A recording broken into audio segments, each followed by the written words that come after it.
Nos vamos a ver ahora a nuestro compañero Eric Pinto. Él llegó hasta una casa aquí en la Ciudad de México, en la alcaldía Venustiano Carranza, para saber cómo están viviendo esta mañana con la llegada de los Reyes Magos. Querido Eric, adelante, te escuchamos. ¿Cómo se vive esta mañana con la llegada de Melchor, Gaspar y Baltasar aquí en la Ciudad de México?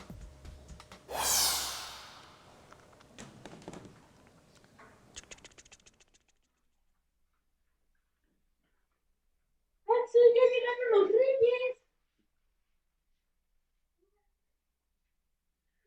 ¿Qué tal, Alejandra? Buenos días. Pues en efecto, te saludo esta mañana desde la casa de la familia Balcázar González y ya como lo pudiste presenciar en las imágenes, este es el momento en que los dos niños de este hogar pues reciben sus regalos de Día de Reyes. Vamos a acercarnos a platicar con ellos para ver qué es lo que en esta ocasión le pidieron a los Reyes Magos, que seguramente muchos niños pues piden otro tipo de juguetes y hay muchos que piden otro tipo de juguetes un poco más tecnológicos. Hola, nene, ¿qué te trajeron los Reyes? Pues me trajeron mi celular que tanto quería. ¿Tú lo habías pedido? Sí, Sí. ¿Y qué vas a hacer con este celular? pues lo voy a utilizar como para casos de emergencia. Ajá. ¿Y qué más? Pues para jugar. ¿Jugar? ¿Y tú, amigo, qué le pediste este año a los Reyes? También un celular, ¿Por qué, oye?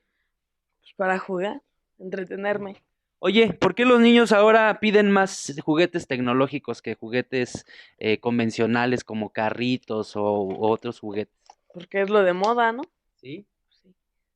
Y bueno, ¿y qué vas a hacer ahora con tu celular nuevo? Pues jugar, ¿Jugar? sí, entretenerme, ¿Detenerte? sí. Oye, ¿qué tuviste que hacer para que los Reyes Magos te cumplieran con tu regalo?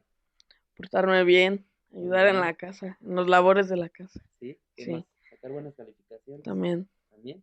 sí. Ok. Pues así es como este año, Alejandra, los niños están recibiendo sus regalos. Vamos a hacer un recorrido por diferentes lugares para seguramente en nuestros espacios noticiosos, pues presentarles una información sobre cómo es que los niños recibieron este día sus regalos de Reyes Magos. Yo regreso cámaras, micrófonos contigo y que tengas un extraordinario Día de Reyes.